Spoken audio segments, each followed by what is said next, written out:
Assalamualaikum warahmatullahi wabarakatuh, pemirsa. Kembali dalam program Dialog TV Tabalong.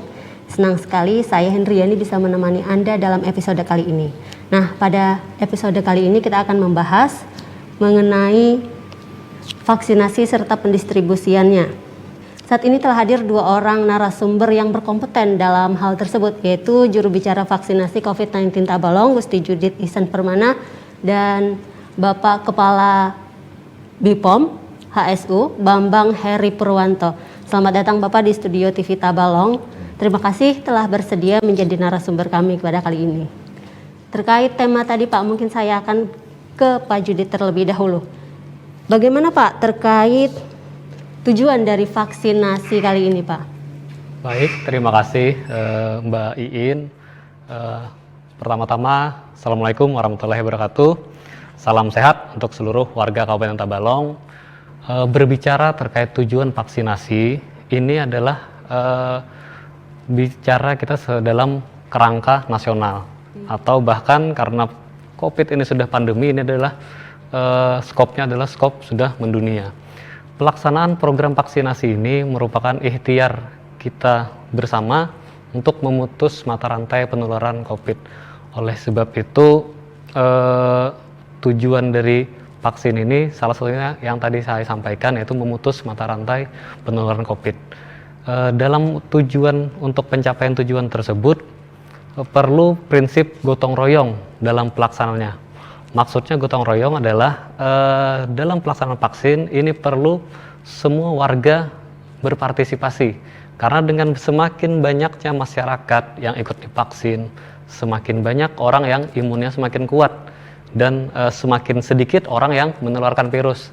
Sehingga pada suatu sudah mencapai 2/3 dari jumlah penduduk nanti sudah divaksin, maka akan terbentuk kekebalan kelompok atau yang kita kenal dengan herd immunity. Nah, itu adalah salah satu tujuannya. Yang pertama adalah membentuk herd immunity dari seluruh kita yang ada di masyarakat ini. Untuk jenis vaksin ini sebetulnya banyak ya Pak ya, maksud saya dari berbagai negara mengembangkannya. Nah, untuk yang di Indonesia sendiri, jenis vaksin apa Pak yang didistribusikan ke sini? Terima kasih ya. Untuk di Badan POM baru mengeluarkan 1 izin untuk vaksin, yaitu vaksin Sinovac. Untuk yang vaksin lain ini masih dalam tahap pemeriksaan atau masih dilakukan uji di Badan POM. Jadi yang pertama dan sudah didistribusikan, sudah disuntikkan ya, yaitu vaksin Sinovac dengan 2 dosis. Pemberian tahap pertama dan tahap kedua itu selisihnya 2 minggu untuk pemberiannya. Jadi untuk yang ada Sinovac yang diproduksi oleh Sinovac di Cina yang bekerjasama dengan PT Bio Farma. Iya. Kembali mungkin ke Pak Judith Pak, bagaimana perkembangan pelaksanaan vaksinasi di Tabalong untuk sampai saat ini Pak? Oke, terkait perkembangan pelaksanaan vaksinasi, ini terhitung sejak kick off kita kemarin, pencanangan 1 Februari 2001. Alhamdulillah semua berjalan dengan lancar di 18 puskesmas, di 2 rumah sakit, kemudian di 4 klinik semua sudah melaksanakan. Dan terhitung kemarin tanggal 10 Februari 2021, persentasi pelaksanaan vaksin terhadap target yang dari tenaga kesehatan itu sudah mencapai, untuk Kabupaten Tabalong sudah di angka 80,5%. Ini yang tertinggi di Kalimantan Selatan. Jadi kita patut bersyukur kalau kita lihat partisipasi tenaga kesehatan sangat tinggi dalam pencapaian vaksinasi ini. Dan nanti mungkin setelah seperti disampaikan Kepala BPOM tadi, nanti setelah kemarin tanggal 1 kick off-nya, nanti tanggal 15-16 kita lanjut ke dosis yang kedua untuk tenaga kesehatan. Oke. Nah, kembali ke BPOM tadi, seperti yang dijelaskan Pak Judith, vaksinasi telah dilakukan kepada tenaga medis. Selanjutnya, apakah kandungan vaksin tersebut aman bagi tubuh kita, Pak? Sebelumnya kan BPOM telah meneliti ya Pak ya terkait keamanan tersebut. Ya. Bisa dijelaskan Pak? Dari hasil uji klinis kan sudah dicapai efikasinya 64% ya. 64%. Artinya dari 3 orang itu 2 orang safe, aman ya. Maksudnya 2 orang ini sudah mencapai kekebalan dari 3 orang yang disuntik vaksin yang Sinovac. Untuk keamanannya tentunya Badan POM kalau sudah mengeluarkan izin edar itu artinya bahwa vaksin itu dipastikan aman. Dan sampai sekarang dari kasus vaksinasi belum ada laporan yang serius ya, terutama di Kabupaten Tabalong ini tidak ada laporan sama sekali ya. Bahkan KIPI juga masih KIPI yang ringan ya, gejala-gejala yang wajar ya. Seperti itu. Nah, apa hal-hal yang menjadi pertimbangan BPOM ini dalam memberikan izin penggunaan darurat pada vaksin Sinovac tadi, Pak? Jadi yang pertama itu efikasinya ya. Efikasi sebagaimana yang disyaratkan dari WHO yaitu di atas 50%. Jadi kalau efikasi dari vaksin tersebut di atas 50% artinya sudah bisa diberikan izin edar, dan Sinovac sudah mencapai 64%. Artinya aman untuk disuntikkan kepada masyarakat. Dikaitkan dengan kasus COVID-19 di Tabalong, Pak, bagaimana urgensi vaksinasi ini di Tabalong? Kembali ke Pak Judit mungkin. Oh, tentu saja. Kalau kita lihat dari kasus konfirmasi yang ada di Tabalong dikaitkan dengan vaksin, ini tentu sangat saling berhubungan. Kita lihat alhamdulillah Tabalong merupakan salah satu kabupaten kota di Kalimantan Selatan yang sampai sekarang jumlah kasus konfirmasi positifnya yang paling rendah dan tingkat kesembuhannya yang paling tinggi. Ini juga salah satunya saat ini kan karena kawan-kawan tenaga kesehatan sebagai garda terdepan yang melakukan 3T, tracing, testing dan treatment, mereka harus kita bekali dengan imun atau kekebalan melalui vaksinasi tersebut. Oleh sebab itu, dengan tadi semakin tingginya partisipasi dari tenaga kesehatan untuk melaksanakan vaksinasi, kita berharap mereka semakin giat dalam melaksanakan testing, treatment, dan tracing terhadap kawan-kawan yang ada di lapangan. Pemirsa, berikut tadi penjelasan dari juru bicara vaksinasi COVID-19 Tabalong dan Kepala BPOM terkait keamanan vaksin ini. Informasi selengkapnya terkait keamanan vaksin akan kami hadirkan usai jeda berikut. Tetaplah bersama kami.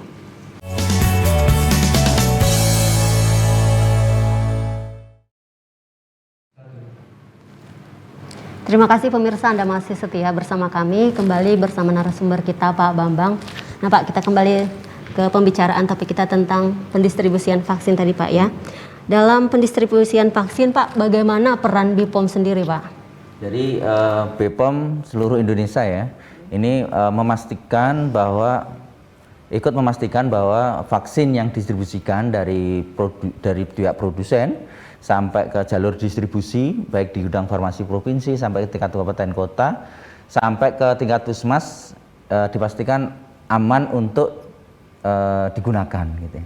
Jadi sebagaimana izin di BPOM, vaksin Sinovac ini suhu optimalnya disimpan di suhu 2-8 derajat Celcius. Artinya itu harus dijaga dari awal produksi sampai pendistribusian sampai pada saat nanti disuntikkan kepada pasien. Makanya sejak awal pada waktu datangnya vaksin kami juga ikut mendampingi sampai ke tempat gudang farmasi yang ada di Kabupaten Tabalong. Apa saja Pak yang menjadi tantangan BPOM dalam mendampingi pendistribusian vaksin tersebut? Jadi ini kan karena vaksin ini mutunya terkait dengan suhu ya, jadi kita harus memastikan bahwa suhu itu tidak berubah di antara 2-8 derajat Celcius karena suhu itu akan sangat berpengaruh terhadap mutu. Terus tentunya kalau di Kabupaten Tabalong ini instansi farmasi alhamdulillah sudah punya cool room ya. Jadinya ini termasuk yang terbaik sih sebenarnya. Kalau kami lihat ini yang terbaik dibanding dengan kabupaten yang lain karena cool roomnya juga memenuhi syarat, luas ya. Sehingga karena vaksin Sinovac vaksinasi ya, tidak hanya Sinovac. Ini nanti kan banyak variannya ya vaksin ini. Tidak hanya Sinovac saja. Ini baru yang pertama. Dan targetnya itu 180 juta dari pemerintah. Dan ini baru mencapai 1 juta. 2 bulan ini baru mencapai 1 juta. Artinya masih berapa bulan itu betul untuk 180 juta nanti berapa tahun untuk mencapai 180 juta vaksinasi ya. Ini juga jadi nanti yang jadi problem itu nanti ke depan adalah apabila ada drop vaksin dalam jumlah besar. Nah, ini tentu ada kabupaten kota yang kemungkinan akan tidak mampu untuk menampung dengan jumlah yang sangat besar. Misalnya dalam satu minggu di drop langsung 1 juta vial misalnya. Itu akan repot itu. Terus yang kedua, kita juga memastikan bahwa tempat penyimpanan ini harus ada genset, karena ini kan suhu ini kan terkait dengan listrik. Jangan sampai nanti pada waktu listrik mati tidak ada pengganti, sehingga suhu bisa turun. Dan yang jadi tantangan kita ke depan ini, rencana akan ada vaksin yang penyimpanannya di bawah 0 derajat Celcius atau suhu minus. Nah, itu tentu akan berat ya, karena kita berada di wilayah Katulistiwa dan peralatannya dimiliki instalasi farmasi kabupaten kota rata-rata belum mencapai suhu di bawah minus derajat Celcius. Ini tentu akan menjadi tantangan tersendiri nanti ke depan. Iya. Kembali mungkin ke Pak Judit, Pak. Kalau untuk Tabalong sendiri, penyimpanan vaksin itu dilakukan di mana, Pak? Apakah sudah sesuai kriteria yang seperti disebutkan Pak Bambang tadi atau bagaimana, Pak? Baik, untuk Tabalong, alhamdulillah ini tadi sudah disampaikan secara umum oleh Pak Bambang. Kita sebagai kabupaten yang paling utara di wilayah Kalimantan Selatan, kita sudah mempersiapkan diri jauh-jauh hari sebelum pelaksanaan vaksinasi ini. Di gudang instalasi farmasi kesehatan Kabupaten Tabalong itu tadi sudah disampaikan kita memiliki cool room. Yang mana cool room Kabupaten Tabalong ini seandainya tadi beliau sampaikan datang dalam jumlah banyak, kita ketahui jumlah penduduk Tabalong itu ada 250.000, dan itu datang 250.000 sekaligus, masih cool room punya instalasi farmasi masih cukup untuk menampung. Jadi insya Allah untuk Kabupaten Tabalong kita tidak khawatir karena kita sudah memiliki fasilitas pendukung dalam hal menerima kedatangan ataupun pendistribusian vaksin COVID-19 tersebut. Penyimpanan vaksin di gudang farmasi sudah terjamin seperti itu ya Pak ya. Nah Pak, kembali ke Pak Bambang, mungkin seperti yang Bapak sebutkan tadi, suhu penyimpanan harus sesuai antara 2 sampai 8 derajat. Bagaimana misalnya saat pendistribusian atau seperti apa gitu, saat vaksin tersebut suhunya justru terlalu dingin atau justru terlalu panas, bagaimana Pak? Apakah bisa merusak kualitas atau bagaimana? Iya, sebenarnya ada kejadian di salah satu kabupaten kota ya, di mana pada waktu pengiriman itu suhunya minus gitu, sehingga didapatkan vaksinnya itu dalam bentuk beku, sehingga pada waktu mau disuntikkan ternyata di situ muncul menggumpal. Nah, ini tentunya di recall. Kalau sudah seperti itu di recall, artinya dia mutunya sudah tidak terjamin, sehingga itu akan ditarik dari Bio Farma dan akan diganti dengan vaksin yang baru. Itu apabila dia dingin ya. Dingin itu biasanya terjadi karena pengiriman pada waktu dia pakai cool box kan, cool box itu kan kecil ya, biasanya dikasih apa itu yang dibekukan, pendingin yang dibekukan itu ya. Kalau dia dalam bentuk beku dan dia menempel dengan vaksinnya, nah itu kan nanti suhu dingin itu kan minus ya, minus derajat, sehingga kalau dia menempel tanpa ada antaranya, biasanya itu akan menimbulkan kebekuan dari vaksin tersebut. Makanya pada waktu pengiriman juga diperhatikan jangan sampai dia menempel dengan apa ya namanya itu, freeze, yang ice itu, ice cooler ya. Mungkin di penyimpanan sudah terjamin ya Pak ya. Nah, maksud saya ini di pendistribusian Pak, apakah maksudnya pengawasannya memang dilakukan oleh kedua pihak, baik pemerintah daerah maupun dari BPOM sendiri, atau bagaimana saat pendistribusian tersebut pengawasannya? Iya, tentunya ini menjadi tanggung jawab dari instalasi farmasi ya, khusus di sini Dinas Kesehatan. Dan saya rasa di puskesmas itu sudah ditunjuk penanggung jawab vaksin, dan mereka seharusnya memang sudah dibekali dengan bagaimana menjaga mutu vaksin. Karena menjaga mutu vaksin ini biasanya ada materi tersendiri, ada pelatihannya tersendiri. Dan biasanya dan untuk instalasi farmasi kemarin kita sudah melakukan koordinasi dengan para apoteker yang menjadi penanggung jawab.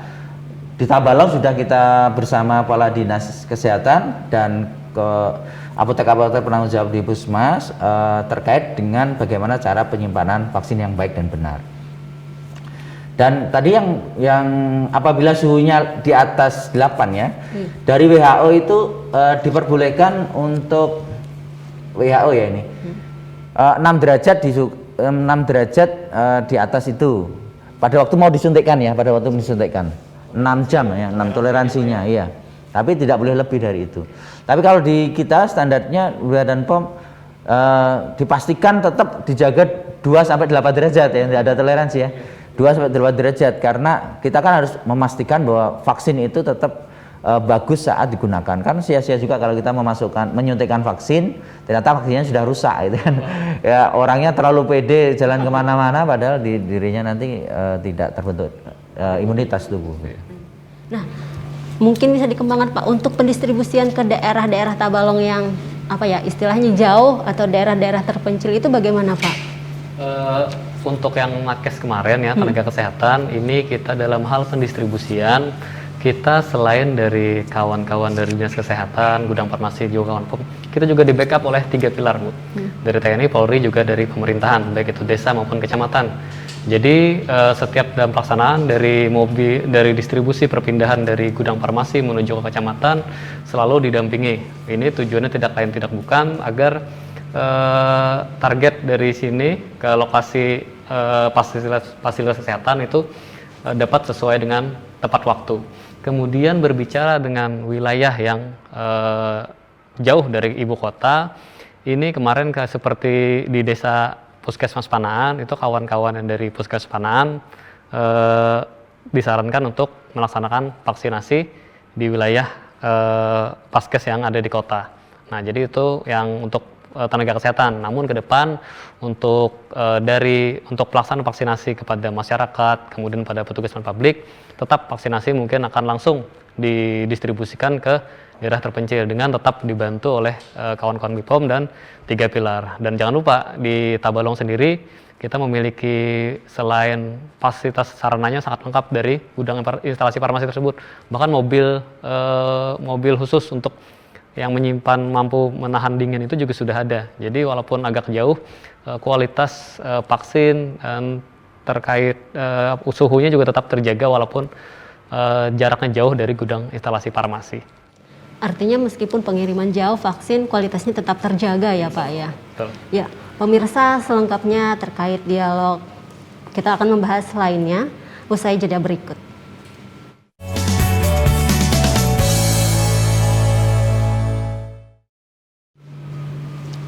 Terima kasih pemirsa, Anda masih bersama kami, masih bersama 2 orang narasumber kita. Kita akan membahas terkait vaksinasi untuk gelombang kedua.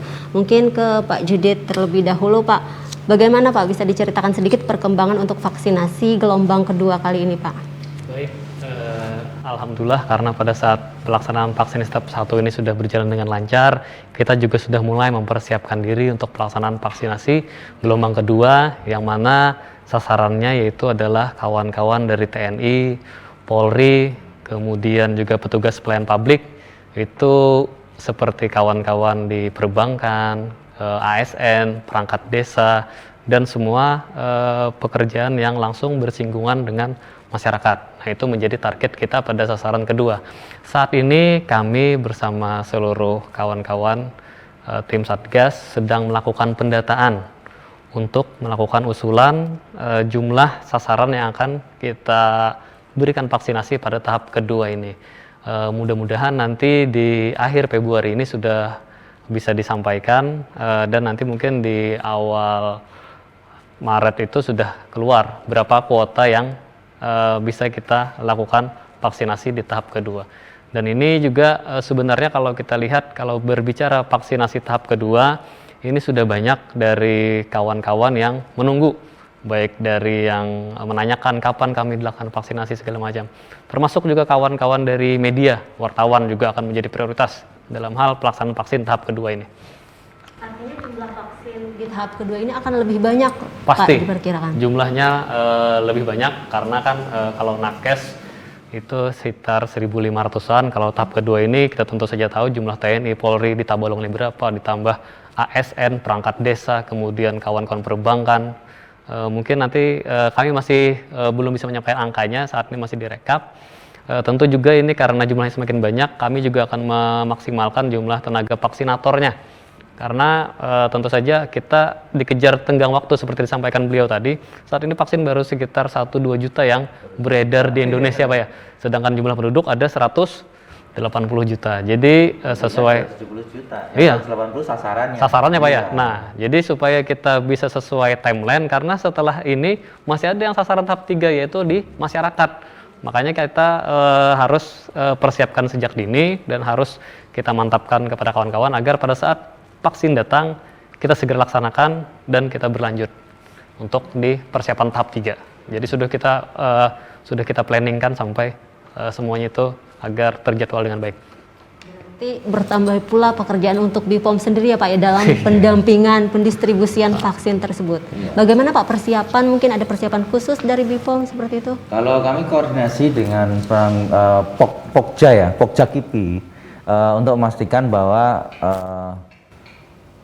kejadian ikutan fase imunisasi ini bisa terpantau dan nanti akan kalau ada yang serius tentunya akan ada tindak lanjut langkah-langkah yang bisa kita laksanakan.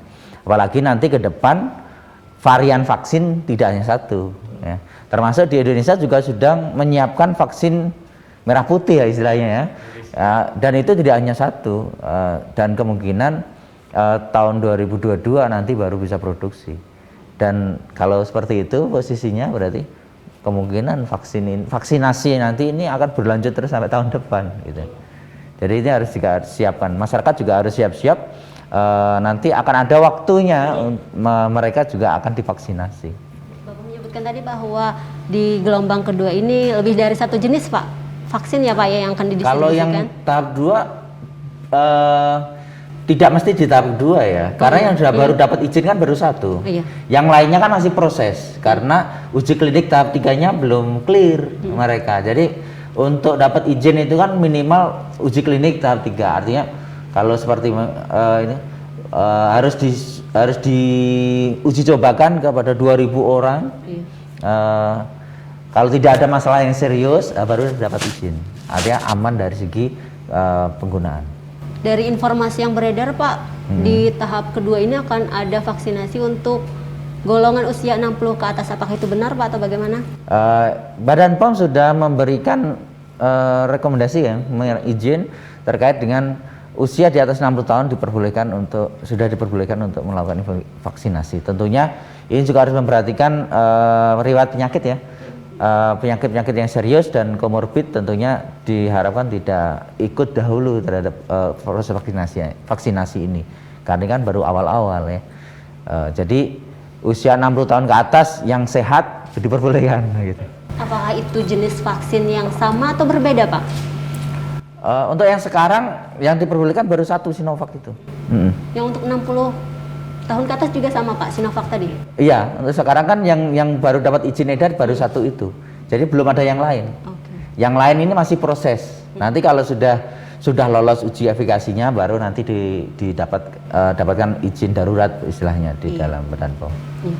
Nah Pak, untuk kembali ke Pak Judit ya Pak ya, untuk vaksinasi usia 60 tahun ke atas, apakah itu juga termasuk prioritas di gelombang kedua ini atau bagaimana Pak? Untuk vaksinasi yang 60 tahun ke atas ini nanti mungkin masuknya di tahapan pada saat kita melaksanakan di masyarakat. Jadi tahap kedua ini masih ke petugas pelayan publik karena ini masih bagian dari garda terdepan penanganan COVID. Selain tenaga kesehatan, mereka juga selalu berhubungan dengan masyarakat. Jadi kita harus menjaga kawan-kawan yang di garda depan ini agar tidak sampai menularkan kepada masyarakat. Oke. Jadi yang masyarakat 60 ke atas nanti pada saat giliran vaksinasi yang ke tahap ketiga untuk ke masyarakat seluruhnya. Oke. Pak, ini kan kita vaksin dilaksanakan sebanyak 2 kali ya Pak ya, 2 kali penyuntikan. Nah, kenapa diperlukan sampai 2 kali penyuntikan seperti itu Pak? Bisa dijelaskan mungkin? Oke, mungkin kenapa harus 2 kali? Jadi vaksin pertama itu fungsinya untuk merangsang tubuh untuk membentuk antibodi terhadap vaksin yang telah dimasukkan ke tubuh tadi atau virus di bakteri yang telah dimasukkan. Jadi setelah dirangsang, kemudian 14 hari setelahnya itu pembentukan antibodi. Nah, vaksin kedua itu tujuannya sebagai booster atau menguatkan. Jadi ibaratnya pada pertama itu masih kenalan, nanti vaksin kedua itu sudah dia menguatkan antibodinya. Nah, jadi Kenapa itu 2 kali? Tadi seperti saya sampaikan tadi. Jadi supaya tidak langsung terkejut lah dalam artian. Pertama, untuk merangsang tubuh dulu. Yang kedua, vaksin kedua baru untuk memperkuat dari antibodi yang telah terbentuk. Pak, ini kan sampai saat ini belum ada keluhan terkait vaksinasi di penyuntikan pertama tadi. Misalnya ada keluhan, apakah tetap dilaksanakan vaksin suntikan kedua atau bagaimana itu, Pak? Keluhannya kan ini keluhannya harus kita klasifikasikan dulu ya. Memang untuk yang keluhan-keluhan ringan seperti pegel, terus radang ya, radang-radang, itu memang hampir umum sih, hampir umum, termasuk mengantuk, demam ya. Dan memang menurut saya yang efektif memang seperti itu ya. Artinya kan tubuh itu merespon adanya zat asing masuk. Zat asing ada yang masuk, dianggap berbahaya, makanya tubuh membentuk antibodi. Antibodi dibentuk dalam waktu 5-14 hari. Setelah terbentuk, disuntikkan yang kedua, dicek lagi. Dua ini berarti tubuh kan awalnya sudah terbentuk antibodi dari tahap yang pertama. Pada saat disuntik yang kedua dengan dosis yang sama ya, itu tentunya tubuh meresponnya akan lain, harusnya lebih ringan karena yang pertama tadi kan baru dipaparkan vaksin baru dikenal oleh tubuh. Yang vaksin kedua kan vaksin sudah dikenal, artinya tubuh meresponnya tentu akan lebih ringan daripada tahap yang pertama. Seharusnya seperti itu teorinya ya. Sehingga nanti pada waktu tentunya ya yang perlu dipahami oleh masyarakat bahwa setelah divaksin apakah bisa terpapar virus? Bisa ya, karena jenis virusnya memang bisa 2 kali kena ya. 2-3 kali kena bisa juga. Cuma yang menjadi pembeda adalah tubuh sudah memiliki antibodi, sehingga pada waktu ada virus COVID masuk, antibodi sudah siap diproduksi di hari pertama. Ya.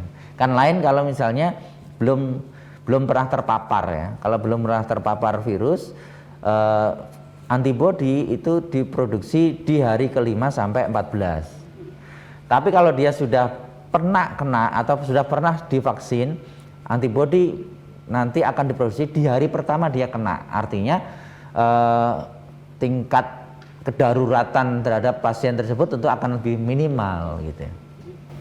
Nah Pak, kalau untuk efek samping tadi apakah ada perbedaan untuk usia di bawah 60 tahun sama usia di atas 60 tahun Pak?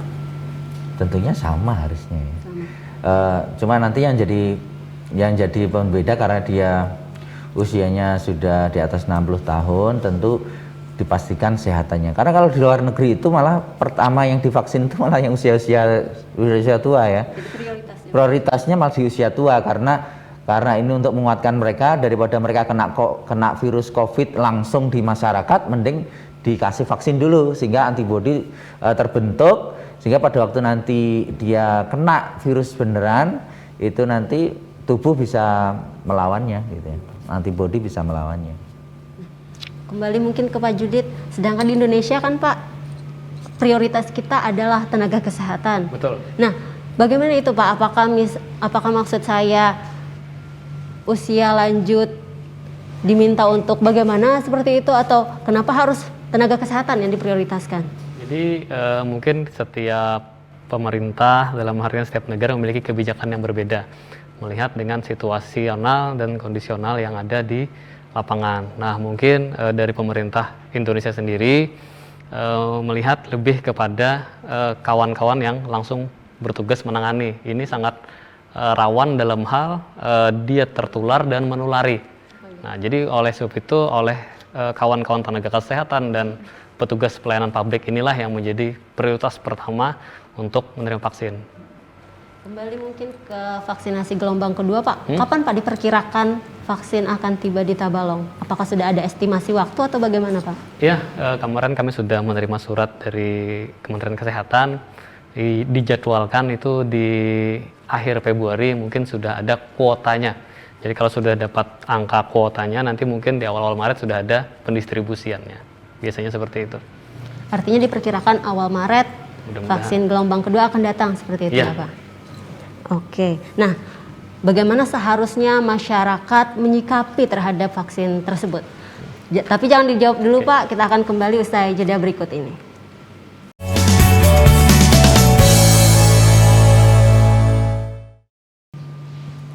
Ya pemirsa, terima kasih Anda masih bersama kami. Kembali kepada dua orang narasumber kita kali ini, Pak. Bagaimana Pak seharusnya peran masyarakat dalam pelaksanaan vaksinasi ini? Mungkin silahkan jawab bergantian dari Kepala BPOM terlebih dahulu, Pak. Jadi masyarakat mungkin tidak perlu paranoid ya dengan vaksin ya, karena vaksin ini kan dari Sinovac ini kan virus yang sudah dilemahkan, artinya paparannya tentu tidak sama dengan virus COVID sesungguhnya ya, karena dia tugasnya memancing tubuh untuk membentuk antibodi sebagaimana antibodi yang dibutuhkan untuk mengatasi COVID-19. Sehingga sebenarnya itu pancingan ini dibutuhkan sehingga agar tubuh ini menjadi tidak kaget nanti apabila di kemudian hari dirinya terpapar COVID. Karena mau tidak mau COVID ini ternyata sudah masuk ke lingkaran keluarga inti kita ya. Jadi keluarga inti saya di Jawa sana juga sudah ada yang kena gitu ya. Artinya ini kan juga menjadi mau nggak mau nanti COVID akan semakin dekat dengan keluarga-keluarga kita. Makanya masyarakat tidak perlu khawatir. Tentu pemerintah dengan program vaksinasi ini tujuannya tentu untuk melindungi masyarakat supaya tidak terjadi gelombang angka kematian yang tinggi, sehingga vaksinasi diperlukan untuk terbentuk herd immunity tadi. Nah, seandainya Pak, usai divaksin atau disuntik vaksin ini, masyarakat merasakan gejala-gejala tertentu, bagaimana harusnya masyarakat menyikapinya, Pak? Untuk KIPI ya itu namanya, gejala ikutan pasca imunisasi, itu memang banyak muncul apabila orang dilakukan vaksinasi.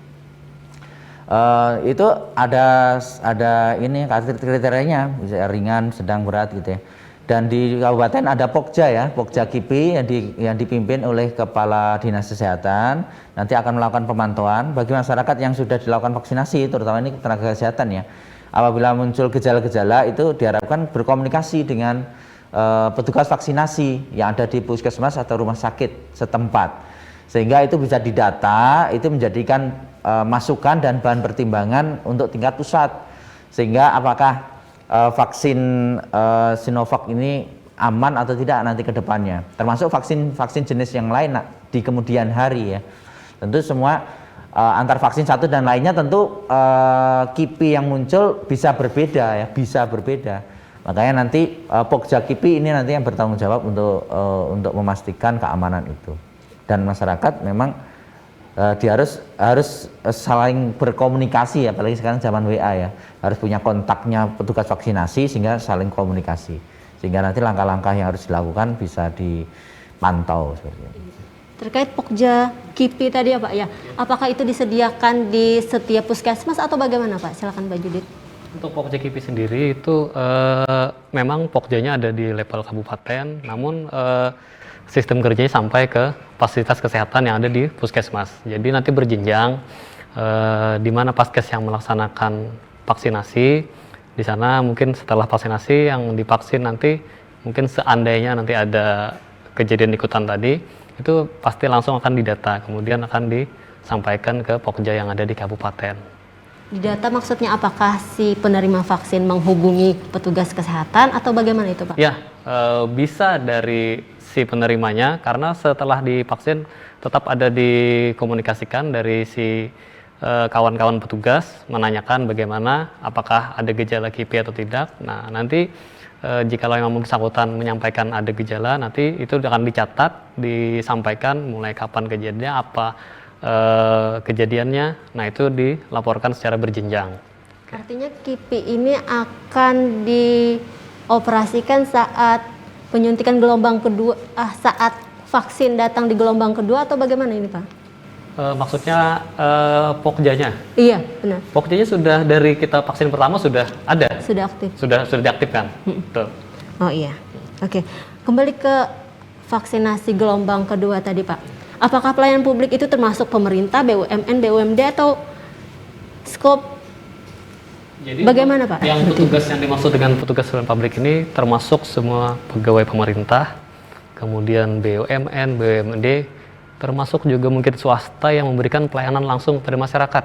Jadi seperti kawan-kawan yang ada di dinas mungkin di PLN yang langsung berhubungan, kemudian di PDAM, di catatan sipil yang sering berhubungan dengan masyarakat itu akan menjadi prioritas untuk tahap kedua nanti. Nah, itu sudah kami masukkan ke dalam pendataan. Nah, berbicara tadi saya menarik tadi terkait bagaimana peran serta masyarakat terhadap program vaksinasi ini. Iya. Nah, itu kami selaku juru bicara COVID Kabupaten Balong mengimbau kepada masyarakat agar jangan takut, jangan ragu seperti disampaikan Pak Kepala BPOM tadi, dan masyarakat peran sertanya diminta adalah harus ikut serta juga. Nah, yang kedua, masyarakat juga diminta untuk bisa memilih dan memilah informasi yang beredar terkait vaksinasi dan terkait COVID ini. Karena di luar sana sangat banyak informasi yang tidak jelas sumbernya, kemudian tidak jelas siapa yang menyampaikannya. Nah, oleh sebab itu dari masyarakat mohon agar bisa lebih memilih, lihat informasi yang dari juru bicara pemerintah ataupun dari media yang sudah terverifikasi. Dan yang paling terakhir, walaupun nanti setelah dilaksanakan vaksinasi, masyarakat jangan abai terhadap protokol kesehatan yang 5M itu, mencuci tangan, menggunakan masker dengan benar, menjaga jarak, menghindari kerumunan, dan mengurangi mobilitas. Itu tetap kita laksanakan di lingkungan kita sehari-hari. Nah, itu yang paling penting, peran serta dari masyarakatnya. Iya. Mungkin vaksinasi di gelombang kedua ini tidak terlalu sulit kan, diwajibkan bagi ASN seperti itu ya Pak ya. Nah, justru ke masyarakat ini Pak, bagaimana Pak vaksin gelombang masyarakat ini, bagaimana kedua belah pihak ini meyakinkan masyarakat agar mereka mau divaksin seperti itu? Kalau berbicara meyakinkan masyarakat, ini pemerintah juga sudah berbagai macam upaya untuk menyampaikan. Salah satunya seperti statement dari Presiden Republik Indonesia, Insinyur Joko Widodo, beliau akan menjadi orang pertama yang menerima vaksin, dan itu sudah terbukti. Dan vaksin juga sudah berjalan mulai kemarin awal Januari hingga sekarang. Kita bisa melihat bagaimana hasil vaksin, bagaimana reaksi vaksin. Alhamdulillah tidak seperti yang diberitakan yang hoax itu, yang artinya setelah divaksin ada masalah segala macam. Nyatanya kan tidak seperti itu. Nah, ini bisa semakin meyakinkan ke masyarakat. Kemudian berbicara terkait keamanan, ini kawan-kawan dari BPOM juga sudah melakukan uji klinis yang sangat ketat. Kemudian karena masyarakat kita ini masyarakat yang agamis, juga pasti sering bertanya, bagaimana dengan kehalalannya? Nah, itu juga sudah dari Majelis Ulama Indonesia juga sudah memberikan fatwa tentang kehalalan terhadap vaksin yang sudah didistribusikan ini. Nah, jadi masyarakat sudah jangan ragu lagi, karena ini sudah dilakukan uji ketat, sudah melalui uji kehalalan juga, dan kita sudah melihat tokoh-tokoh masyarakat, tokoh agama juga sudah banyak yang ikut divaksinasi. Kalau untuk BPOM sendiri Pak, apakah ada langkah khusus seperti itu sebelum vaksin diterjunkan langsung ke masyarakat? Yang perlu kita pahami bahwa sasaran vaksin ini kan 180 juta orang. Artinya 60% dari penduduk Indonesia ini nanti akan divaksin gitu. Nanti mau nggak mau ya kita pasti ikutan kan. Karena 60% itu kan sangat besar. Artinya dalam keluarga kita itu ada 5 keluarga kan, berarti 3 sudah ikut vaksin kan gitu. Dan itu kan tujuannya memang untuk membentuk herd immunity. Jadi masyarakat supaya yakin ya namanya keyakinan ini kan butuh proses ya. Nanti kalau tahap pertama tidak ada keluhan apa-apa yang serius, nanti yang tahap kedua kan dilihat lagi, oh ternyata masih bagus, tahap ketiga masih bagus, nanti rata-rata masyarakat oh ternyata aman ya. Setelah 1 tahun, ya benar.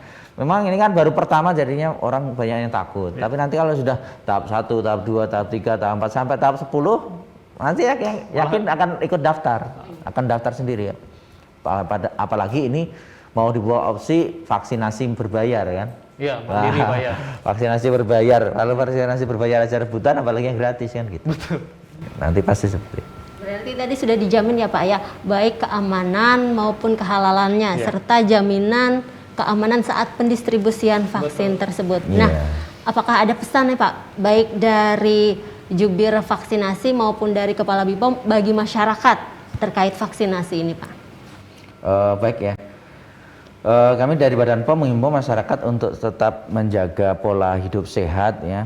makan makanan yang bergizi, istirahat tidur yang cukup, ya, tidak begadang terlalu malam, terus tidak terlalu banyak mengkonsumsi obat-obatan, karena mengkonsumsi obat-obatan yang sangat banyak itu juga mempengaruhi kesehatan kita ya, karena obat itu adalah untuk mengobati, bukan untuk makanan, minuman, cemilan ya. Ada batas waktunya kan. Terus kita juga menghimbau masyarakat agar walaupun sudah divaksin itu tidak menjadi garansi dia untuk tidak tertular gitu ya. Cuma apabila nanti dia tertular atau kena, itu dampaknya akan ringan gitu ya. Sehingga ini juga kita menghimbau supaya mereka tidak abai, jangan sampai setelah divaksin, apalagi dari pemerintah setelah divaksin ini diperbolehkan sebagai syarat untuk penerbangan kemana-mana tanpa perlu dites swab. Akhirnya mereka menjadi lepas masker, berkerumunan kemana-mana. Ini juga itu perilaku yang salah kan. Nah, ini juga harus kita menahan diri mungkin 2-3 tahun ke depan ya sampai dinyatakan COVID ini sudah clear, sudah tidak berbahaya lagi di dunia ya. Mungkin seperti itu. Silakan Pak Judi. Baik, dari kami selaku juru bicara vaksinasi COVID-19 Kota Balong menyampaikan kepada masyarakat Kota Balong bahwasanya program pemerintah terkait vaksinasi ini mari kita dukung bersama, mari kita ikuti, karena insya Allah dengan kebersamaan dan kegotong royongan yang kita laksanakan terkait vaksinasi ini akan membentuk kekebalan kelompok. Tadi sudah disampaikan di awal bahwa dengan terbentuknya kekebalan kelompok kita akan melindungi orang-orang yang kita sayangi yang ada di sekitar kita. Jadi mari kita bersama-sama dukung program vaksinasi ini. Demikian. Kita tarik kesimpulan ya Pak ya, bahwa vaksinasi ini sudah terjamin keamanan dan kehalalannya serta pendistribusiannya, dan tujuan utama vaksin adalah menekan penyebaran virus itu sendiri. Nah pemirsa, dari penjelasan kedua orang narasumber tadi telah dipaparkan pentingnya vaksinasi serta jaminan keamanan vaksin bagi masyarakat. Semoga penjelasan tadi bisa menjadi pertimbangan matang bagi Anda untuk berpartisipasi mensukseskan vaksinasi COVID-19 dalam menekan penyebaran virus corona. Saya Hendriani mengucapkan terima kasih. Sampai jumpa di lain episode. Wassalamualaikum warahmatullahi wabarakatuh. Terima kasih Pak Bambang, terima kasih Pak Judit.